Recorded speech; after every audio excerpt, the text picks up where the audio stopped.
All right, we're going to get started here shortly. We're just waiting for Joan to be able to log in. Thank you for joining us for Pier 150 webinar series and the PDXYZ specifically. So I'll get going with just some basic opening comments about the Pier 150 as a whole and the PDXYZ webinar series that we're doing. We've worked very closely with Tevis, not only for our PDXYZ event that we had last August, and then obviously with COVID this year, we've had to postpone that until next year. And so we really wanted to feature and focus some of our Wednesday webinars more on the PDXYZ, which really kind of focuses on the challenges and the social injustice that we're facing right now. And so it gives me a great honor to be able to have our session today with Tevis Trower and Dana Wade and Joan, as she hopefully gets on here shortly. But again, just wanted to say thank you so much for joining us. We're really excited with what we're going to have. It's going to be a fantastic session today. We've had one prep call, and the women that are on this call today are quite inspiring. So I want to thank you both for taking the time. As we've mentioned in the past, if you haven't seen, we have different weekly webinar series, and our newest is the virtual roundtables, which these are more focused on specific regions. Obviously, if you have interest, you can go to our website, you can see the different ones. As you see right here, we have some upcoming virtual roundtables, starting with Chicago next week. But again, this is another touch point that we're really trying to push to not only have our large webinar gatherings, but also the more focused regional gatherings as well. So I just want to make sure everybody knows that. Also on this, we will be monitoring the chat function. So if there's questions, we want this to be interactive as much as possible. So please post your questions in the chat, and we will follow up with you accordingly on those. Huge thank you, though, to two of our main partners, First Tech Credit Federal Union. They came in and supported not only for our in-person events, but as soon as we turned to wanting to do virtual ones, they were the first ones to say, hey, I'm all behind this. We want to support you. So a huge thank you to First Tech. And then also GymPass. We've been working with GymPass for quite some time. They've come back and really understand the importance of networking and getting the people together, even if it is on a virtual standpoint. And so we'll send more information out after this webinar, which as well, this will be recorded. So we'll be able to send out the link after as well. But in the meantime, I think I kind of want to get things started a little bit, and then hopefully Joan will be able to join us here shortly.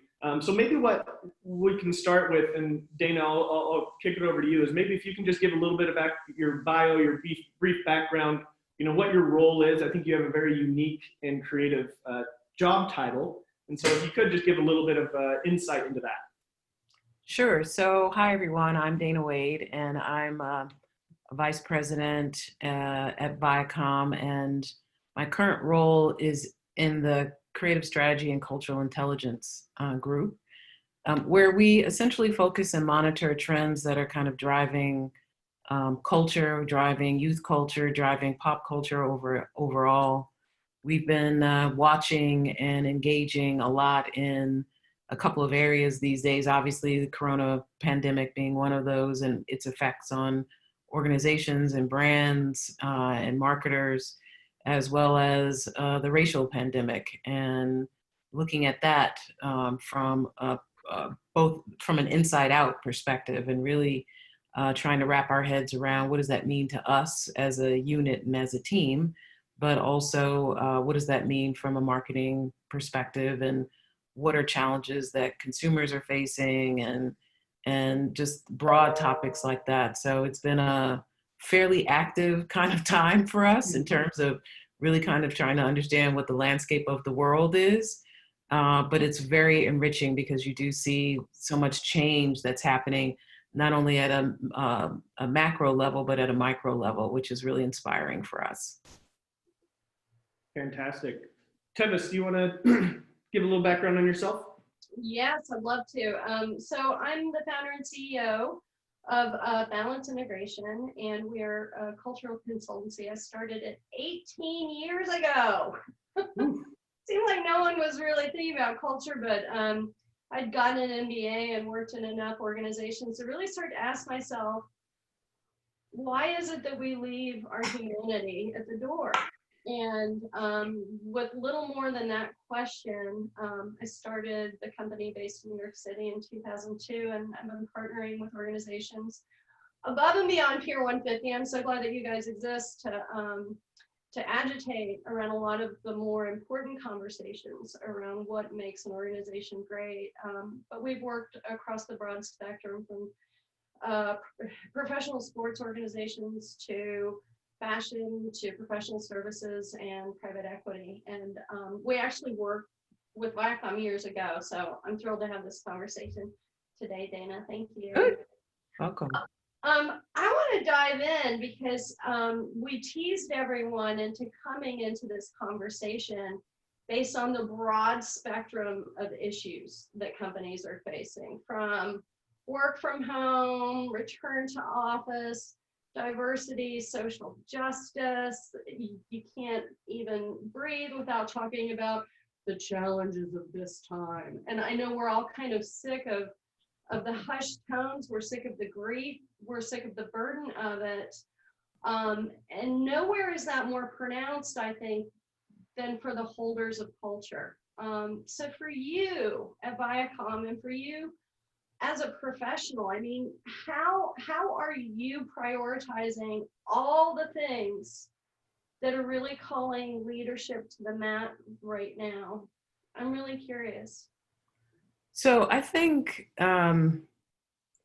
like everybody is challenged, right? So leadership in particular, because I think that there's certainly a call now for a bit of humanity to kind of enter into the workplace and work environments and how we engage with one another and where we engage and at what level we engage. And so, you know, when you think about organizations now and you think about leadership now, you have to think about it in a more expansive way, right? It used to be about just sort of, are you managing your team well? Are the priorities in your team aligned with the business goals? Are people growing and developing well? Is it clear what the sort of promotion structure might be and what the key benchmarks are to be able to execute that in a fairly even way? And those are just kind of table stakes, right? When you think about leadership.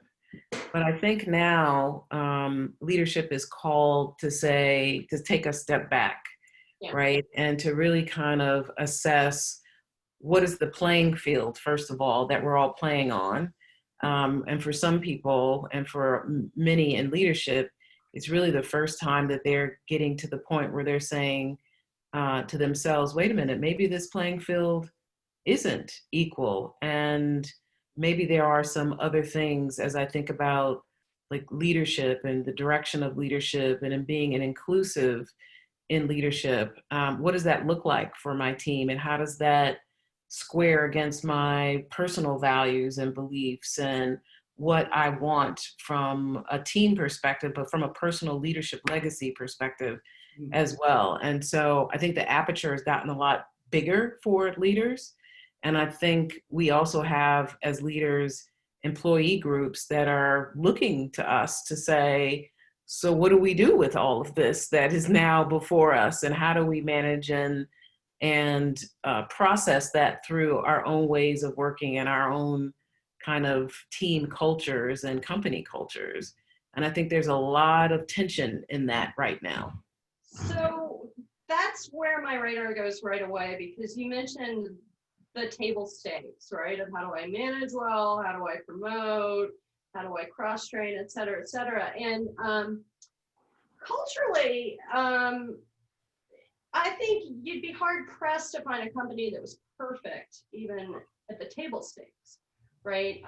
The convergence of this moment, the highlighting, the melting of the separation from life and work, like if ever we pretended there was a difference between life and work, if we ever thought that we could snow ourselves into thinking that I'm not the same human being no matter where I go, it seems like that's really like we can't even pretend at this point. No. So, No. so I'm curious because I'm sure you've got some emotionally intelligent leaders who are on board and who maybe are secretly going, oh, finally, right? Finally, we're going to make some progress on this. Right. How do you move the whole ship? Oh, right. Yeah, you're the culture lady, and you're dealing with the entire market value chain, right? You're dealing with the whole ship. Yeah, the consumer brand, the employer brand, the content strategy, like you're holding the whole thing. So how do you move the sticks in the mud? Because we've all got them. We've got them. Well, I think first of all, you don't focus on the sticks in the mud, right? Okay. Because most people want to do well and they want to do good, and people generally want things to be fair. Most people have no idea what that means. And so the first step when you're trying to move an organization from sort of one place, wherever that is, to a final destination, whatever that might be, however you define it. And for us, we're defining it as kind of an anti-racist structure, right? So how do we move people who, at least in our organization, believe that they are fully woke, but in the last few months have discovered, in fact, wait a minute, maybe I'm not, because there are some truths here that maybe I was blind to, just really didn't resonate with me until fairly recently. And so we first have to get everybody on a common language, right? What do all these terms mean? What is the perspective that's the perspective that we need to try to get a hold of? How do we get people kind of at the same place? And so you just have to introduce concepts. Like we spent some time talking about what racism is. We spent some time talking about microaggressions and allyship and white privilege. And for a lot of people, for the majority of our team within Velocity, people thought they had an understanding for those things and in fact didn't.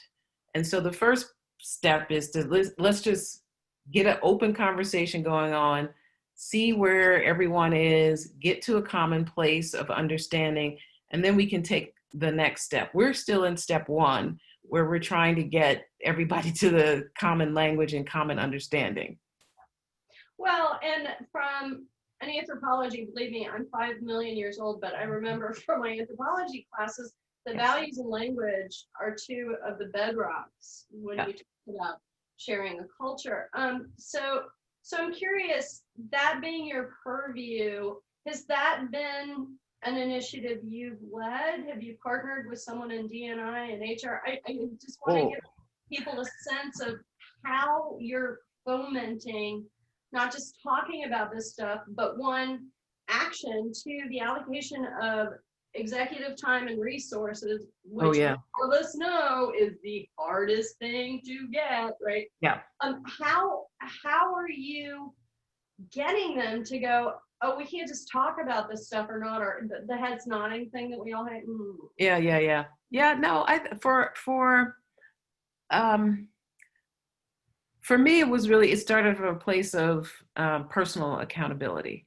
Yeah. Like, where do I fit in this conversation? And a lot of people were asking themselves, like, what do I do? What do I say? How do I fit in this conversation? Do I fit in this conversation?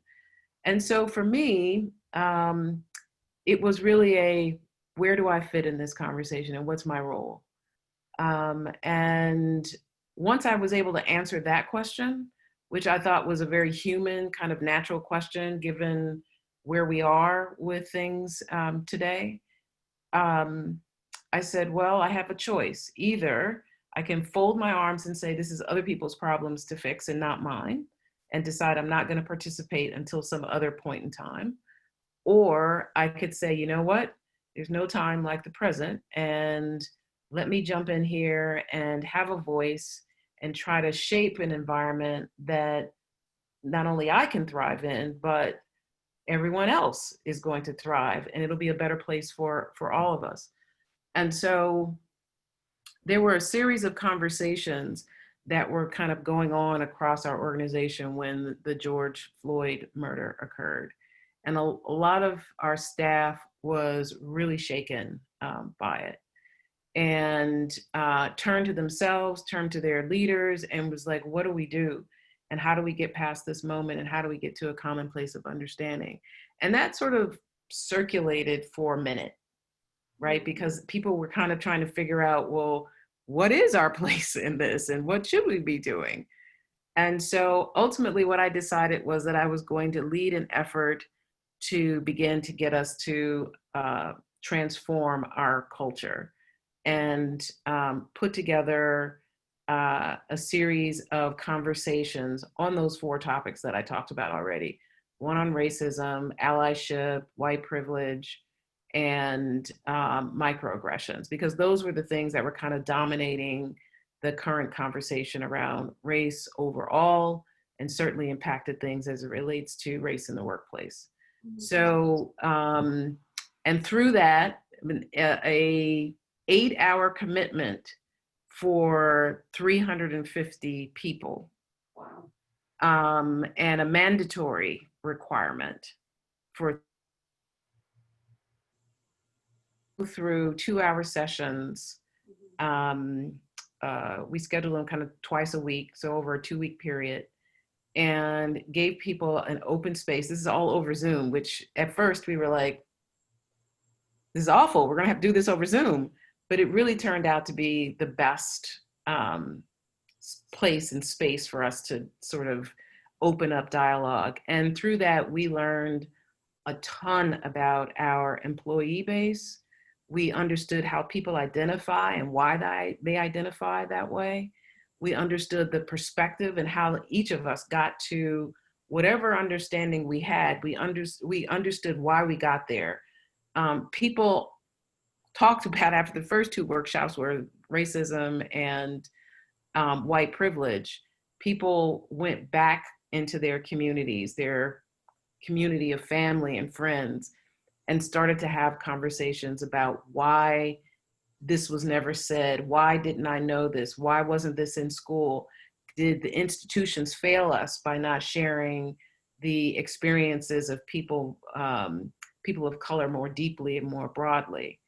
And it got to be really powerful, very emotional, brought our team together in a way that emotionally bonded us, that we didn't know we needed, but we needed. And through that series and learning a lot, we're able to frame, we need to make some changes from our mission statement, right? How do we make that mission statement resonate with people and be more inclusive? And the next series of things that we'll do, we'll get deeper and deeper into the workshop, and what does anti-racist leadership look like, and all those kinds of things that just take it from a higher level and drill it down into the day-to-day practices of our leadership and our team members. Yeah. So I love this notion of I, thou, here, now, right? That I am part of a collective, and that I may want to hit snooze because it's inconvenient and scary. And maybe I've hit snooze for a long time. Yeah. Maybe I've pretended that what I'm experiencing is okay, simply because the alternative is a no-go for me, right? Right. But the notion of really aligning with personal values and then choosing, how do I step into the organization and get expression? I mean, let's say that your leadership had been like, oh, Dana, we've got COVID, we've got way too much to deal with. Then to get into this, we're going to leave this to the government and the media, which is frightening. Like, what would that be like? And the reason I'm asking this question is that each of us on this call, and each of us in life have a series of personal core values that we either align with or sometimes we don't so well. And sometimes we have moments of really calling ourselves to the matter, being called by fate, by history, by destiny, to step forward and say, I'm going to align with this because this matters, right? And I'm just curious, you had to have leadership around you that was willing to hear you. Did you know that when you brought it up? No, I didn't. Love it. No, I didn't. You were such, so what was that like? No. Were you like, are they gonna? Well, I'll tell you, I took but when I came to the realization that, like me now, who else, right? When I came to that perspective, I said it took me about a week to raise the possibility of doing something, and then crafting out what that something would be. And in that week, I went through all the usual things that you might go through when you know you're about to say something to leadership that might not. Your mouth shut. How dare you ever say it like all that? Right. It's like, okay, is my career going to be in jeopardy? Am I going to be seen as this person who's a rebel rouser? Am I going to alienate myself in this dynamic? Is my work, which has been excellent thus far, going to all of a sudden become, oh, well, she doesn't do such a great job at, this, that, or the other thing, those little microaggressions that sort of start to come at you, right? And I spoke to friends, I spoke to family members, I spoke to people who, have known me a short period of time. I covered the gambit in terms of chatted with my husband at length about it, who is a sociologist himself and studies things like power dynamics in the workplace and such. So there's lots of research and things out there about what happens when someone brings into brings in conversations that challenge the norm of an organization. Usually doesn't work out too well. But I talked to myself about it and finally just said, well, it's COVID. I'm not going to go out and protest. That from a safety and health perspective seemed not the right moment. Even though I've been out there before at different times when health issues were not things that we were all having to face. And then I just sort of said, well, I either have a choice to be quiet and to keep moving as if nothing is happening, or do something. And so I decided to put together a framework of what I thought we should deliver and how it should go. Yeah. Took it to my boss, who was like, yep, sounds right to me. And then I had to take it to my department head. Mm-hmm. And I wasn't sure where that was going to go. I had a sense that my boss might be a bit open, but not necessarily the barometer of what the rest of the organization might be feeling. So it was quite risky, very uncertain, but we've had some success now. And so a program that was quote unquote piloted around 350 people is now being rolled out to 1,000 people. So 8 hours. So do that now. 8 hours, right? Yeah. And it will be, and this is just step one, right? This is just step one. So it will be hopefully mandatory for those people as well. But yeah, that was not a comfortable place for me. And still in the back of my mind, I'm like, okay, like, are we really going down this path? And do I really have the support of leadership to take us there? Because I can't do it by myself. There's a whole cadre of people who got to be a part of this conversation. Yeah. Yeah. Well, there's a question here, and I want to encourage people throughout this conversation. You don't have to wait for an invitation. You have been duly invited to ask us anything that you would like to know. There's an awesome question. Are you able to share the elements of the framework that you proposed? I've kind of shared bits of that already. And I would say it really is classic org change kind of stuff. I think people are a little bit hesitant about it because race is such a volatile conversation Right. in America. Yeah. And so it conjures up all kinds of things in people that are oftentimes irrational. So that's what sort of challenges some of the framework. But, you know, the framework really had a couple of components to it. One is, I mean, again, start with self-reflection. Like, what do you really believe? And what are you willing to risk to stand up to that belief? I have frankly worked in organizations where having the conversation that we're having I wouldn't even in 1,000 years consider it. Not because of my personal beliefs wouldn't be intact, but because the ears were uniformly deaf. But in this environment, it's like, maybe there's enough. I mean, we're a media and entertainment company, and, you know, creative people and openness and trends and culture, and, you know, maybe there's an opportunity here. But I think the tenets of it are openness. I think people have to be willing to or create an environment of openness. Then I think it has to center around authenticity. Like, who are you? And who do we as an organization want to be? And how do we want to reflect that to our employee base and our population overall? And then sort of, how are we going to measure that? Like, right? So, and what does that success look like? And how are we going to measure the power that it has? And we are looking at things that are both sort of purview of HR, so hiring, retention, promotion, compensation, those kinds of things are a part of it. But those are those are table stakes. Those are things people should have been doing a long time ago. What's different now is that we're going to align those things with a cultural shift, and see where that gets us. And we're hoping it'll get us to a better place, but we're an experiment in the making. Isn't life an experiment? It's like a living lab.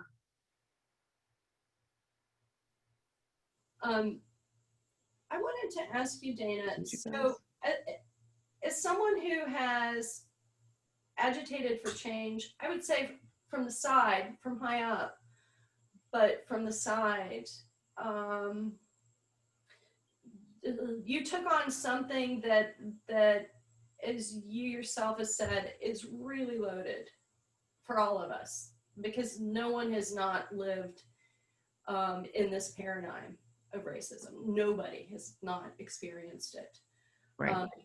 Either as someone who's unconsciously had the privilege of it, right, or suffered from it, and usually consciously. So if we're talking about the net of how we lead, right? Once upon a time, it was the table stakes. At this point, I think that the mask coming off of the reality that our collective culture has to be reflective of human values. This process that you've gone through of self-inquiry, what do I really stand for? I never thought I was going to be a social justice lightning rod within the organization, right? Like all of this newness, like, is that a process that you would encourage the folks on this call or that may play this at some point to really ask themselves, like, what do you stand for? Because if you don't stand for something, you'll fall for anything, as they say, right? Is this a process that to you, now standing in the middle of what you've started, is somehow evidence of leadership? Yeah, I think the personal assessment is key. Like, I think just as a way of life, I think we all have to, at various points in our lives, take an assessment. And sometimes there are forces that come from outside of our own dynamic that force us, right? Everybody's had, turning points, shall we call them, or things where they've had to really look themselves in the face and say, is this who I am? Is this what I believe? Is this a reflection of my leadership? Is it a reflection of the environment that I want to work in every day? And so I think as a practice, yeah, I think people should be on a regular basis considering their lining their values up throughout their life. So there's no like, well, in my personal life, I believe this, but in my business life, I believe this. Yeah. It's one set of values. Be clear on what those are, and align yourself with that. And I'll tell you, I think what you'll find yourself, which is what I've found a rewarding place sort of accidentally where I feel free to be who I am authentically at work, because we're talking about things, right? We're facing things, and we're setting goals and standards and keeping ourselves and holding ourselves accountable for those things. That is such a freeing exercise, Yeah. and such a transparent existence. And I gotta tell you, people are feeling so good about where they work today because we're having conversations that as they talk to their friends and family members, they're like, oh my gosh, you guys are talking about that? And how is that going down in your organization? And people are reporting back that, that it has had a significant impact in their lives. But it starts with them too, sort of saying, where am I on this spectrum? Is this what I believe? Do I want to continue to operate this way? Yeah.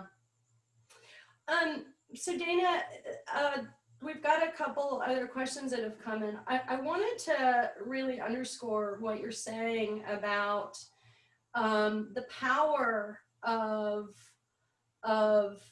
transparent conversations around values to actually free up everybody, right? For a long time, there was what was called the rule of three, right? That if you wanted to have a powerful policy discussion, strategy discussion, board meeting, et cetera, you had to have three people who weren't white dudes, right? You had to have three people who brought an alternative perspective for the historically represented voices to be open to actually their own voice of dissent, right? Inside of themselves. And this all goes into imposter syndrome and conformity. And the reason I'm giving that kind of a preamble is there's a great question here. And she asks, the notion of revisiting values is so key. It strikes me so sadly that we the people have to fear bringing proposals to the leadership table. So in this time, is this reflecting a larger gap in leadership, i.e. beyond table stakes, can we revise a definition of leadership to be more authentic? And what would the definition be? I'm going to push it a little bit further. Yeah, I think at the center of the definition is emotional intelligence, right? There's a lot of practical intelligence that's operating in leadership. Yeah. And that's all good. And I think it has certainly has a place, but I think it's that emotional intelligence piece that I think we're grappling with right now, right? Because we are now saying to ourselves this, and a lot of it has to do with the pandemic. We're at home, right? So all the stuff that you would take to work and put on when you walk through those doors, you're not putting on anymore, like that face or whatever that thing is. You're not putting it on because you're in your house every day. So you're not leaving and becoming, you're in it and who you are at that moment. So I would say empathy is an important part of leadership. I think that just being a good old-fashioned listener is an important part of leadership. I think understanding your motivations, right? Like, why am I doing this? And why do I believe this? Is an important part of a leadership assessment. But I do think it centers at the biggest level is one of empathy and understanding, whether you're dealing with employees of color in your workplace or employees who are parents. And at various times of the year, we know the parenting system is challenged because kids are back to school, and we know that there are issues with childcare and all those things. But at the core of that, it's empathy. Like at our place, at the beginning of the school year, typically there's a note that goes out that says, if we could all just be compassionate to the parents right now, because we know they're going through a tough time with school starting, homework back up to speed, nannies and babysitters and all that kind of stuff sort of not being settled, but give them a break right now. And if you need to be flexible with schedules and things, please do so. So, that takes a level of empathy and leadership to understand where people are. And from what you're saying, I mean, that really bridges above and beyond the race question. This goes to Me Too. This goes to I have to provide some elder care, right? This goes to I've got a handicap. This goes to anything, but the core is somehow this marriage or the union of empathy and self-mastery. I mean, that's what I'm really hearing. Yeah, and self-assessment. Yeah. Yeah, that's what it is for me. And I think the more we have Gen Zs and millennials in the workplace, the more they're demanding that too. I don't know that they fully understand what that means yet, but I think they're also pushing the system to be more flexible and inclusive and open as well. Well, I have a buddy who works at a ton of organizations, flipped a bunch of companies, worked at Facebook and consumer data, and he pointed out that the Xers may have had these values, but we didn't have the mass size of population to really push them. And so we got in with the traditionalists and we conformed, right, with the boomers and the traditionalists. Yeah. But the millennials and the Gen Zs, they got the numbers, baby, right?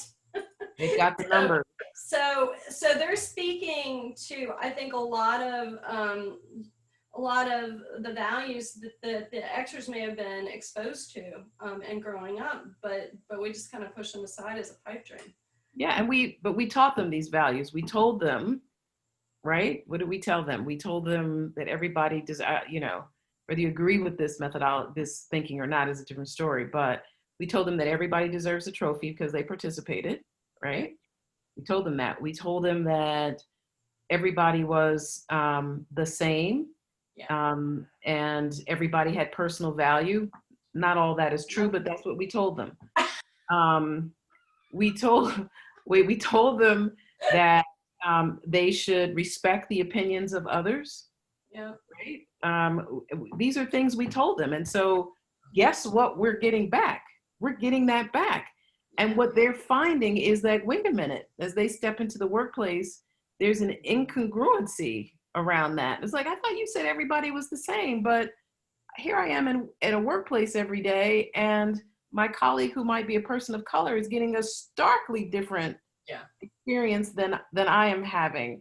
My gay or lesbian colleague may be having a very different experience. And because we're talking about that, I'm realizing that, right? That people are having a different experience than I am. And yeah, so we taught it to them, and now they're spitting it back and demanding it of us in a different way.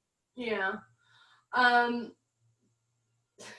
Hypocrisy. The emperor Hypocrisy. flows, Check right? that out. Yeah.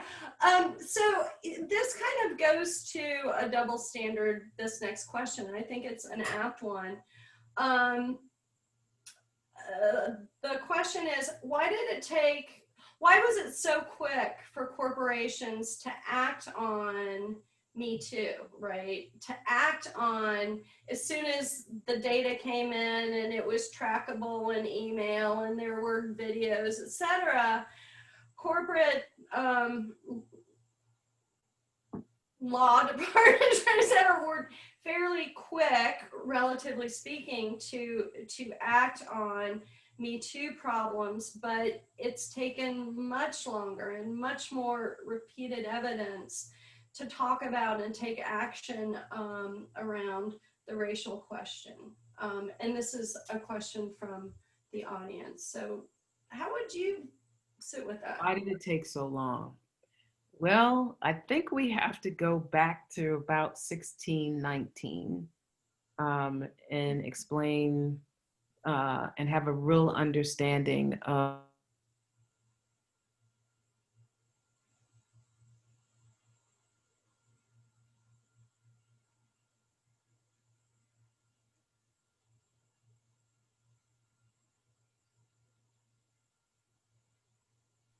these are things that are embedded in our culture.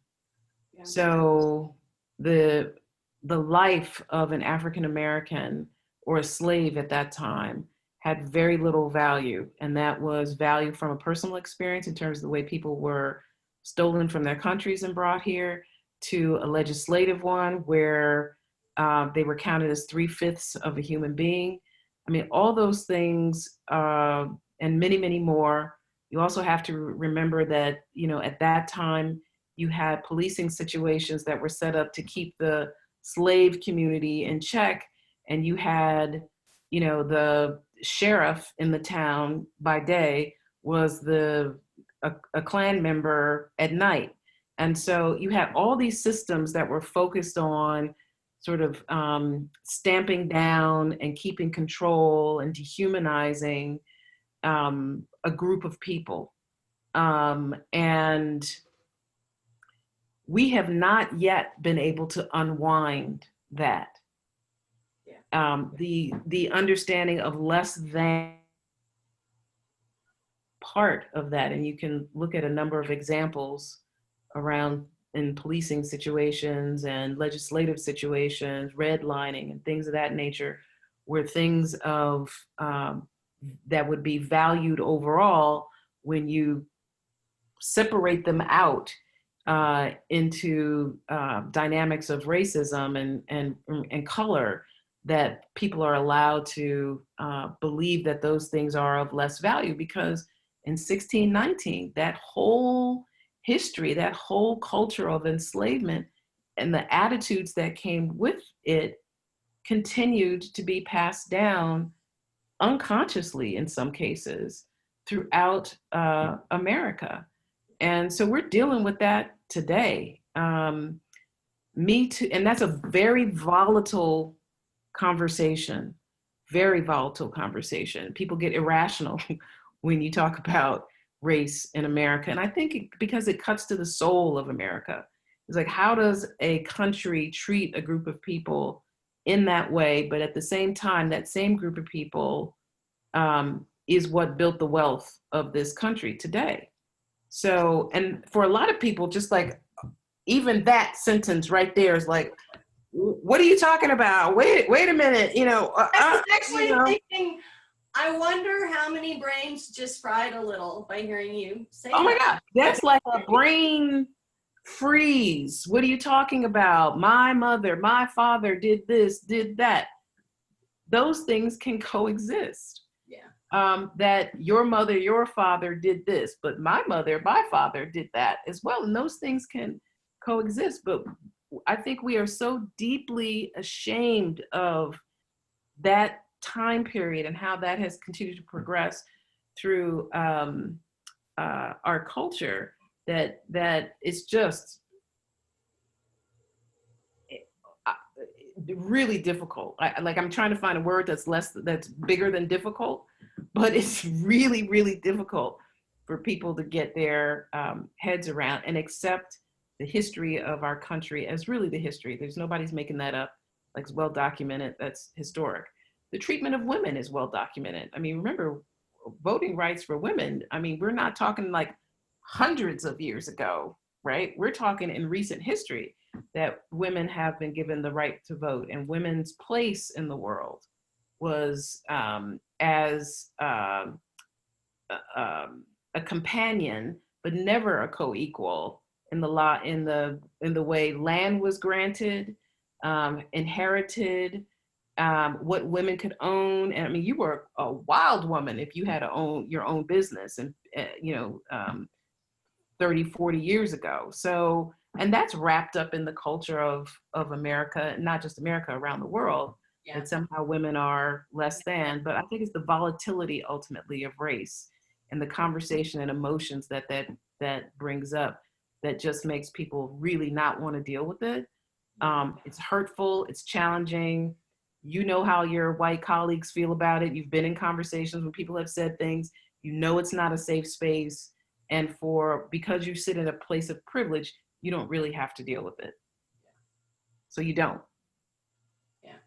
But we are now. Yeah. Yeah. Well, so, and is this a blessing? Is this a It is. that whole may you live in interesting times? I mean, we're definitely living in interesting times. The question that I have is, can we step up to and be equal to what is being called forth in these times? Well, and go ahead, and then I want to follow on to that too. I think we're called to. Yeah. Right. I think there are lots of crossroads going on in our country right now. And I think people are having to think long and hard about where they sit in all of this and what's our individual role in living up to the ideals of America. We said we hold these truths to be self-evident, that all men are created equal, endowed by our Creator. That's what we said. That's what our Constitution says. If you hold that as the center, if you have no other value, if you just use that governmental value set as a place to start, where do you sit in that? And what do you believe? Now, we're a country of free speech, and people can believe whatever they want to believe. Own up to whatever that is. You don't have to agree with me, but whatever your value stake is, participate, take the actions that are required. And at this time, I think there are men and women of courage all over the place in small ways and big ways that are stepping forward and saying, yeah, I guess it's going to be me right now. So here we go. Well, so fostering culture, I mean, right when the pandemic set in and we all went home and we all suddenly had to sit in front of a camera and we all had to deal with, wow, it's not just the guy on the BBC who has a naked toddler running around, behind the screen. Do you see the fact that we are in chaos from so many perspectives as an opportunity? Because I have raised that to some senior stakeholders, and some say, yes, this is a great opportunity. Some say, well, I don't want to exploit the situation, right? I don't want to take advantage of a hard time, right? And I'm just curious, is this a time, because everything is thrown up into the air, is this a time when all of us can be stepping forward in that way?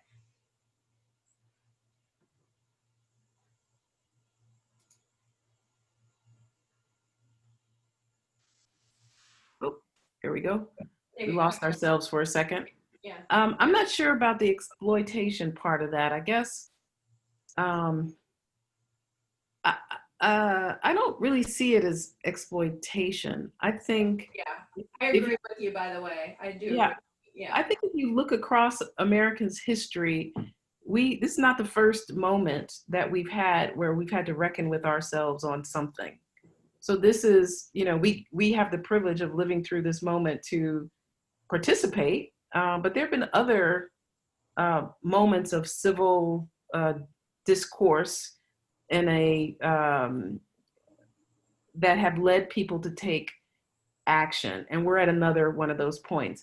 And I think the interesting thing about this time is that in the background of all this, people are concerned, oh, is it going to go away? Is it going to be a news cycle thing? Blah, blah, blah. And how long are we going to be able to hold on to this moment to actually affect change? And I think what we're finding is that at this moment, people's hearts have been opened. Yeah. And they're uneasy about what is going on. And that unease is just not letting people sort of let it go by. People are reminded constantly, and we got a reminder 48 hours ago that no, this is not a news cycle thing. This is like systematic issues that we need to somehow address. And I don't see it as, I see it as a moment to let your voice be heard, to be what America has always called us to be and what we've always done. We fought for freedom. In fact, not all of us, some of us were not immigrants, but everybody except a few people have immigrated here. And we came here looking for freedom and a freedom of expression in many different ways. And so, and we see that sort of being borne out in many ways. I just think we're at another one of those moments. I miss the 60s, so I get to have this moment. So I'm good. Well, if what people are talking about, I mean, this is the dawning of the age, right? It's the dawning of the age. Here we go. Of the age. So kind of a question. Do you see the likelihood of some leaders asking for a business case around doing the right thing? Because we've heard that question since the notion of conscious capitalism or conscious leadership first has been raised. There's been this question over and over and over again. What's the business case? Is it going to? There is a business case. Yeah. There's a lot of data out there that says that organizations that are more diverse are more profitable. There are data sets that say that organizations that are more diverse also have a more satisfied workforce. I mean, there's all kinds of data out there if you needed a business case that you could point to, but that data exists. So if people want it, if they feel like they need a case study, the tangible data is out there. But I think the other case that has to be made is the moral one. Yeah. Right. What is the right thing to do? Yeah. You talked a couple times. This is probably the last question we're going to have time for. I'm just watching Brad's facial expression to see if he agrees. But you brought up how painful and how charged this is. And one of our participants has asked, because they spoke to a friend who's an HR consultant, and this participant group is intentionally across the broad spectrum. So it's not just HR. This is marketing, it's legal, it's tech, etc. So this is everybody. But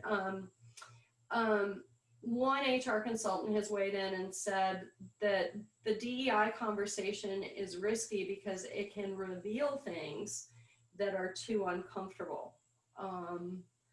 And I know that there is that fear, kind of like the worms crawling out from under the rock, which I think has also happened as a result of Me Too. What would be your guidance for people to turn to in the face of that kind of fear? Fear meaning that there's going to be retribution, or that it's kind of like you said, like, is my work suddenly going to start to be suspect? Am I going to suddenly not be as trusted, right? Like, how do people stand in the face of those career concerns that they're the one who kicked the Pandora's box? Like, why couldn't you just simmer down and let it be played out on the national or on the global front? Because that's the other thing. The whole world is watching this and they're protesting, right? Yeah. Well, how do you get past that? I think we all have to give ourselves a moment to breathe around this also. And I would say that if you work in a work environment where this conversation is going to just erupt in the most negative way, but you feel compelled to have that conversation, I would say that's again a moment where you have to look at values and organization, right? Does this place, am I here because it's a paycheck and it's a good one? Or am I here because this is a place where I can thrive and grow and develop as a leader and be among a trusted group of colleagues that collaborate well? Because I would say that probably doesn't exist in that organization that you're talking about, at least for you. It might exist for other people, but for you, probably doesn't really exist. So I would say you probably need to evaluate that. And then I think you need to start a search for your next job that aligns your values and who you are with the environment that you work in. And I think if you do that, you will find yourself in a place where there are people who are more like you as opposed to people who are less like you. And in doing so, I think the opportunity to open up and have conversations that are uncomfortable, because let me just say, these things are uncomfortable. There's no two ways about it. Our leader, almost in every conversation, starts with saying, you know, I'm learning a lot about this too. And this is uncomfortable for me, right? This is uncomfortable for me. And I'll tell you what that does. It gives people permission to say, oh my God, I'm not the only one. I'm uncomfortable too. But what are we going to do? We got to hold hands and walk down this thing, because this employee base is like telling us, we want to see, where is, how come, you know? And so we've got to address it. We're not hiding it. But if you're in an organization where you can't have that conversation, I'm pained for you, number one. And number two, I think you have to just say, you have to relocate yourself, because otherwise you will find deep self-dissatisfaction, guilt, shame, all that stuff that comes. Cynicism, lots of hope, right? Oh my gosh, lots of hope. I mean, it affects who you are, right? To be in environments that are toxic like that, if you can't have that conversation. That said, if you are brave enough, even in that situation, I would be very careful about who you share, what you are feeling and thinking about, because that sort of comes back to haunt you too in different ways, because people talk. But I would be very careful about what I say in the workplace if you work in one of those environments, and start to look to express yourself in nonprofit organizations. If you're a political person, get involved in the political context. If you are a women's rights person, get involved in your personal life in those other areas where you can have change and affect change. And then, you know, to sort out this values workplace dynamic in a pace that may be more optimistic for you. Well, I am super grateful to you. I know that Brad is as well. I can tell by the smile on his face. And aside from the questions, we've got a lot of complimentary comments coming into us through the Q&A. So thank you for sharing your digging in. We don't have one more we don't have time for one more question? That was it, Brad? We can squeeze one in if you'd like. Well, it's more of a comment. It's not really a question. It says, I agree with Dana. This is seizing the moment and using it to break the knots that impede progress. The workforce environment will not be the same after COVID and the current movements of the people. We, the peoples of the world, have an opportunity to create a new normal that builds from the past, both the good and the bad. As HR, we have an opportunity to engage on these issues and reimagine what a future workforce could look like. How about a future world could look like? A future workplace, a future world. I will tell you this other thing too that I said to someone the other day, because there was this conversation going on, and I had the opportunity to speak to somebody in HR, and they were kind of probing, right? They were like, so tell us about this experience, tell us about that experience. And it was very sort of like sheepish, right? And so I'm looking at this person and I'm listening to their questions. And I said to them finally, I said, hey, listen, the questions that you're asking me are well-researched. There's nothing different here than there is in any other corporation in America. Do your research, number one. Know what you're talking about, because they didn't have a clue about what they were talking about. Do your research, dig in. What does all the literature say about the dynamics of race, sex, etc., sexism in the workplace? Know what that is. And then if you're genuine about it as an HR person, open up an honest dialogue with your employee groups or however you're structured, and start to dig into what are the nuances that are part of your organization that are maybe different from other organizations.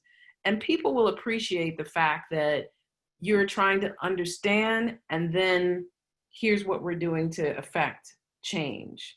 You can't start the conversation and then end it, because then you lose all kinds of credibility if you don't follow all the way through, which is important part of this, of any process anyway. But I think HR people have an opportunity to take control of the culture as well and really open up that dialogue. People are so busy worried about being sued. Most people don't want to sue you. Most people just want a better place to work. Well, the thing that really sticks with me is that the critique on a lot of this kind of training is this thought that it's one and done. Oh, And that no, it is shifting a conversation. It is bringing to surface a value set. It is reiterating in every way needed that these are the norms that we're going to conform to, right? Yeah. And conform not being a bad word, maybe I should say uphold. uphold, yeah. Yeah, so that people Uphold. feel better about it. Thank you so much, Dana. Thank Dana, you, guys. Yeah, Dana Tevis, thank you so very much. Fantastic conversation. So I just wanted to say thank you for taking the time. Thank you to First Tech, as well as Gympass, for supporting this initiative and always understanding and wanting to be a part of it. We do have some upcoming webinars, as you can see here. Actually, a perfect one that kind of goes in. This conversation is on Friday of this week, Diversity, Equity, and Inclusion. Now's the time for action. Again, you can go to the website to register, but we'll also send out an email with all the details of this webinar along with the recording link. So again, I just want to thank everyone for taking the time, and we will see you hopefully on Friday.